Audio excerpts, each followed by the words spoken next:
Hi, my name is Ken Davis, and this is the Ken and Phil's Health Safety Podcast.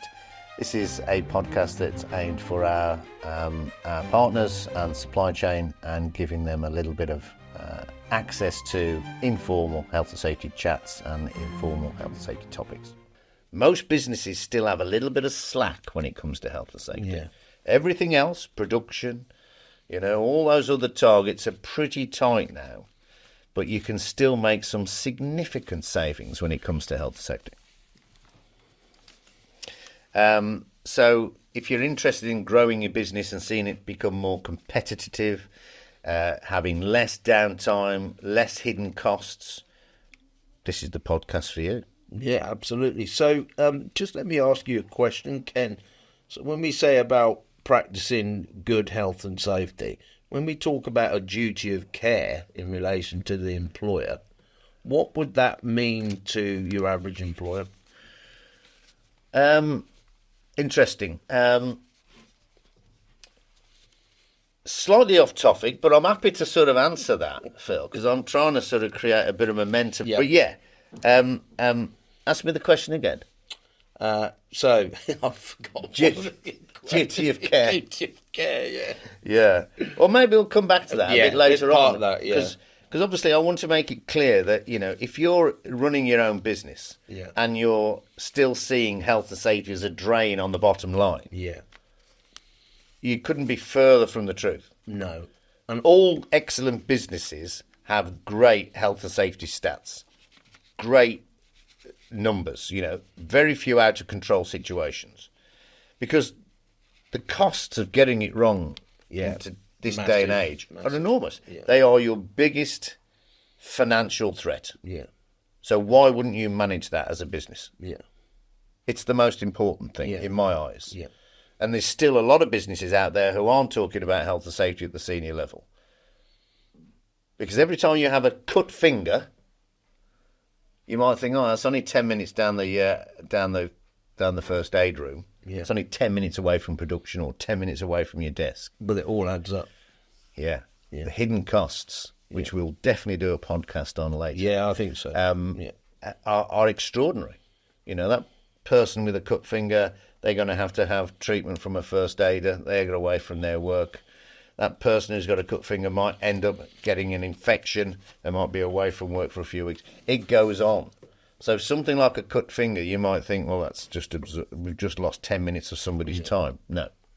Would it be fair to say that generally speaking, like, for instance, reflecting on some of my past issues, would you say that manufacturing companies tend to focus on outputs rather than, the inputs? And obviously health and safety is one of those massive inputs that we need to make sure that we're, we're performing to the levels that we need to perform to. I couldn't agree more. I think all senior people now should have some sort of professional qualification in health and safety, maybe just level 3, because there is still an enormous amount of opportunity to make your business better. Yeah. So, for instance, let's just talk about Bird's pyramid. Mr. Bird, very eminent safety specialist and statistician from a bygone age, a few years ago now. But I like the way you said that. You said statistician without missing a T. That was really good. Yeah, 3 S's. I struggle with that sometimes.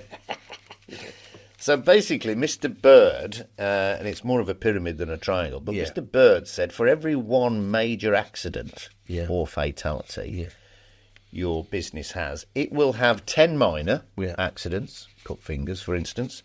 It will have 30 property damages. Yeah. These are things where there was a loss. Yeah. Nobody was injured, but there has been some damage to the fabric of the building or the tool or what have you. Yeah. So for every one major, 10 minor, 30 property damage, you're going to have 600 near misses, Phil. Wow. Now, we've got to put a time period on this for it to make any sense. Yeah. So if your business is only having one major accident every 10 years, well, then that means you're only having 10 minor accidents over that 10-year period. So you're only having one minor accident, one first aid type injury in a year. 30 property damages, that means you're only having 3 of those in a year. Yeah. and 600 near misses means you're only having 60 a year, which is clearly, not So more than yeah, one I a think week. for our listeners, I just want to go. I may be going a bit off topic here, but you mentioned a major accident. What is the procedure if a company does have? What do they have to do to comply with the health and safety? Okay, well, obviously, first of all, just before we answer that question, I'd just like to say that most organisations only count the top two. Yeah. And there is a set of regulations called the RIDDOR regs, the reporting of injuries, diseases, and dangerous occurrence regs, which we'll come back to. But the top two elements of the bird's pyramid are what people generally report because they have to. Yeah. Whether that be a legal requirement under RIDDOR, or whether that be a minor injury, a first aid type injury. So you've got to record that as part of employment law. But it's those property damages and near misses that people don't think about. Yeah, absolutely. And these are the hidden costs. Yeah, still a and financial. look how many you're having. So if you're in a factory that's had 5 major injuries, that means you're having 150 property damages in a year. Yeah. So you go to the maintenance department, 80% of the repairs are, things Caused that have in-house. happened. In-house damage to the tooling, to the machinery. Could have been a small fire, could have been a flood, caused by an accident where nobody was physically So as an injured, but employer, damaged. what can we do to reduce those costs, Ken? It's all about reporting first, and then making sure that we can carry out some sort of investigation to stop it happening again. It's the only way you're going to create a mature safety culture, and that's what everybody should be looking to do, is creating this mature safety culture. So when something goes wrong, if somebody was injured, we tend to investigate that, and the investigation will obviously be generally thorough by a professional, and we'll get to the root cause and we'll put something in place to stop it from happening again. But that's not always the case with the property damages and the near misses. I still go into businesses that don't have a near miss reporting procedure, or they do. They just say it's an accident reporting procedure / near miss. That means nobody's going to bother reporting it as a near miss. So we've got to encourage organisations to report property damages. Yeah. So when you get a ticket going into the maintenance department saying, come and repair my machine, because I've had some sort of a bump or something's flown out of it and broken it. Yeah. We've got to start thinking about that as an opportunity to make the business safer. Why has that sort of damaged the machine? Yeah. Let's investigate why that's happening. It may be a lack of education or a lack of experience or a inappropriate tool. Could it be people not using the equipment in relation to what it's designed for? Yeah, absolutely. So remember, going back to the 74 Act, you've got to make sure your people are competent to do the work you're employing them to do. So they shouldn't be allowed to operate machinery they're not competent at working, and they need to be adequately supervised. Yeah. Can I just ask you, how do we define competency? Well, NEBOSH do it quite well. Yeah. They have an acronym for everything. So Yeah. NEBOSH define competence as using an acronym, the word STEAK, STEAK. Yeah. Suitably trained, experienced and knowledgeable. Wow, that's brilliant. That's a really good acronym. Good, yeah, absolutely.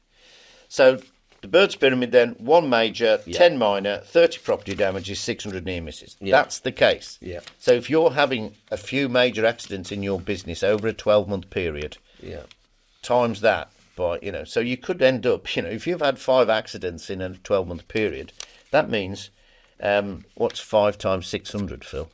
Oh, 3,000, what I'm saying. 6, 12, 18, 24, 30. It's 3,000 near misses in a 12-month period. Yeah. How the hell are you going to manage that? Yeah. So you have to, because it's the only way you're going to create this mature safety culture. You've got to investigate them. So obviously risk assessments. We'll talk about risk assessments on another podcast, but it's really important for us to understand that these minor injuries where nobody was injured need to be investigated, put something in place to stop it from ever happening again. It's not an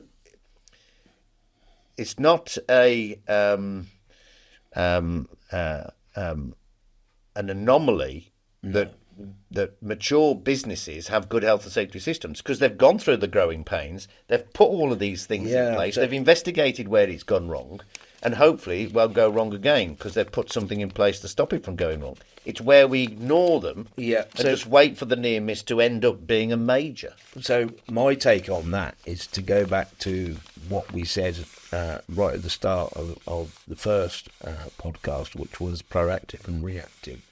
So when we're on that journey going from reactive to proactive, you could say we're in transition, because what we're trying to do is we're trying to do everything to an approved standard. It's all about the standard and trying to achieve that standard. Absolutely. It's got to fit the business, but a bit of both. Yeah. You've got to have, obviously, the counting, the reactive stuff. We're very good at that. Yeah. But we've got to start sort of looking at things a bit more proactively. So when we see things that are not quite right from an inspection, that could lead to an accident, that's far better to identify what could go wrong and put something in place to stop it from being an accident. Because the costs are astronomical. Yeah, would it so a bit of both. Would it also be, health and safety? We're talking about making it sexy and why employers need to understand the benefits of it. What about stuff like keeping abreast of legislation if legislation changes? Well, yeah, that doesn't sound sexy to me. Maybe that's. But it's necessary. Yeah, it's it is necessary. It is. To answer the question, ignorance is no defence in a court of law. You've got to know what the law says. Now, obviously, as a senior manager, you might be employing a technical expert to assist you with that. Yeah. But if you are a small business and don't have that sort of in-house expertise, you can go onto the HSE website, www.hse.gov.uk, and just sign up to their bulletin service. Yeah. Anything that's going on in your industry, they'll let you know. Yeah.